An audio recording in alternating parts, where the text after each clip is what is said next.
Hey y'all, this is Rachel Johnson, and I'm here for another DiceStat mentoring series with y'all. And I'm wearing my green and gold because I went to Baylor, and I'm going to answer some of your questions about colleges.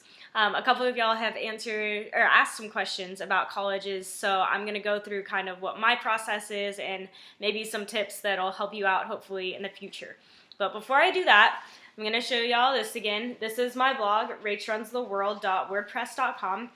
And my Instagram is Rachel_Johnson3. So if you want to check those out, follow me on those, then you can. On the blog, I'll have some more stuff along with these videos that might be helpful for you. And then on my Instagram, you can just kind of keep up with what I'm doing, where I'm racing, things that I do, stuff like that. So follow me on those if you want to. And let's get started talking about colleges. So one thing that I think is really important to know before you start looking at colleges, or to think about, and also after you go to college, you have to remember this too, is that no college is perfect. And it really depends on your perspective. If you have a really positive perspective after you go to college, then it can really help you in your college life and just being happier and stuff. There are definitely ups and downs in college, and times when I was not super happy at Baylor, but that doesn't mean that it's a bad college. And what I loved about Baylor was during my down times, there were people around me at Baylor who loved me and would pick me up and encourage me and kind of give me a different perspective and help me think positively and just get my life kind of back on track. So that's what I liked about Baylor, and hopefully you can find that in whatever college you go to. But you do have to remember that not every college is perfect, or no college is perfect, and there are going to be pros and cons to wherever you pick. So some tips that I have before going on visits, I wrote some of them down for you visual learner people like me. Number one, make a list of what you want in a college. That really helped me just to kind of be able to see things that I wanted versus things that I didn't want in a college. And then two is to think about why you like those things or put those things on the list. So think about the list and why you want what you want, because you might find out that what you want isn't what you think. For example, for me, when I was looking at colleges, I really wanted to go somewhere in the South that had warm weather, or really just somewhere that wasn't cold. And so I thought about it and thought, why do I not want to go somewhere where it's cold? And I decided that it was because whenever I ran, I would be miserable when it's cold, and I would probably end up hating running because I just hate running in the cold and I hate being cold. So for all of you people up north that are suffering in the cold and going out on long runs in the snow, y'all are incredible superhumans, and that's awesome because I couldn't do that. I would be miserable and cry. So I decided that that was a valid point on my list, and that I should probably look for places that are warm so that I would enjoy running. So I narrowed down like half the country. And then I really wanted to go somewhere out of state. So that was another thing on my list. But then when I thought about it, it was really just because I wanted to go somewhere where I wouldn't go home all the time, because I kind of wanted to go to college and then make my life there and make my friends and not go home all the time, and kind of get into that habit of just going home and not really living my own life at college. So I decided that that was my choice, whether I wanted to go home on the weekends or not. And if I stayed at college, then I could kind of live my life there and make my own friends, and that was up to me to decide.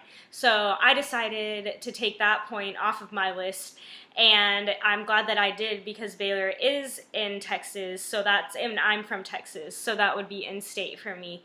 And I was super happy here and kind of made my own life and didn't go home a lot on the weekends, and made that a point for myself. So I guess you just kind of have to make a list of what you want and think about why you want what you want. because sometimes it might not really be what it seems. But making a list definitely helped me when I was talking with coaches and kind of narrowing down where I wanted to go on my official visits. So I think that's something really important and good for you to be able to do.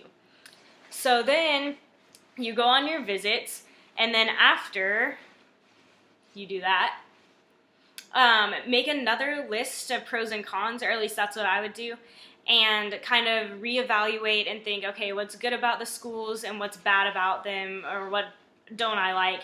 And then talk it over with people. Talk it over with your friends, your parents, your coaches. They have some really great wisdom and insight and maybe points that you wouldn't have thought of. So just talk it over with them and get somebody else's perspective and hear from other people. I think that's really important to do. 3, this is another really important one.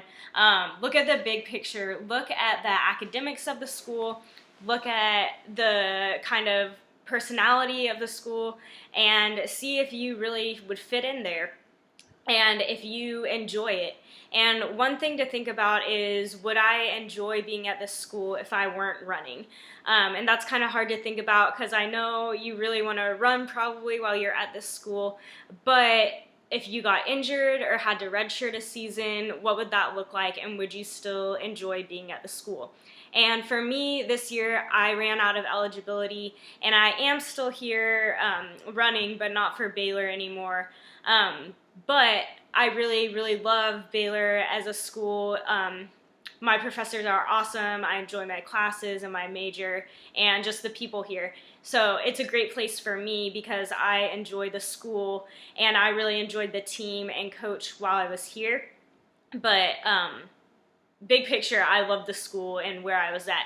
And that really helped me in my running too, just because if you enjoy where you are and you're happy where you are, then that can make a big difference on how you run because you're not as stressed. If you hate where you are, then even if running's going, or the team is great and the coach is great, if you hate the school, it kind of puts some stress on you that you don't want when you're trying to race and do your best. So just look at the big picture is something that I think is really important for you to be able to do while you're choosing a college. How I decided, I guess I just, I prayed a lot about it, and that was really important for me, and I guess I just felt like Baylor was the right place for me. It's really weird. I can't really explain it, but I kind of just woke up one morning at peace and thought, I really think that Baylor is where I'm supposed to go, and I'm glad that I went there, and I hope that you kind of get that feeling and are just at peace whenever you decide where you want to go. And so, yeah, then you get to call the coach and be super pumped that you're going there and get all the cool stuff from that college and everything. So, that's kind of how I decided about colleges. And then I have a couple things that you shouldn't do when you're looking at colleges. One of those is following people, like your significant other, your best friend, I don't know who else, sisters, brothers, sisters. Don't follow them to a college because that's the place for them, but it might not be the place for you. And this is really the first time that you get to decide in your life like where you're gonna live for yourself. And so that's really exciting, and you don't want somebody else to decide that for you, and you don't want someone else to follow, or you don't want to follow someone else to where their ideal place is. Because this is about you. So you have to be a little bit selfish in that aspect. But that's kind of one thing not to do. And yeah, that's kind of what I have on colleges. If you have any more questions about them, then I'd be happy to answer them. Comment below or ask on my blog or Instagram, something like that. So yeah, before I sign off, this is my racing tip of the week. Stay positive. When you say you can't is when you won't. So in races, whenever I'm racing, my best races are whenever I have negative thoughts during them, like, oh, I can't do this, or this is really hard. My best races are when I kind of put those thoughts to the side or refute them and say, no, I can do this, let's go, and kind of stay positive. So stay positive while you're racing, and yeah, just have a great race. This is the fun part, like I said last week, and I know it's championship season for a lot of you high schoolers, so that's really exciting, and I wish you luck, and see you next week. Bye.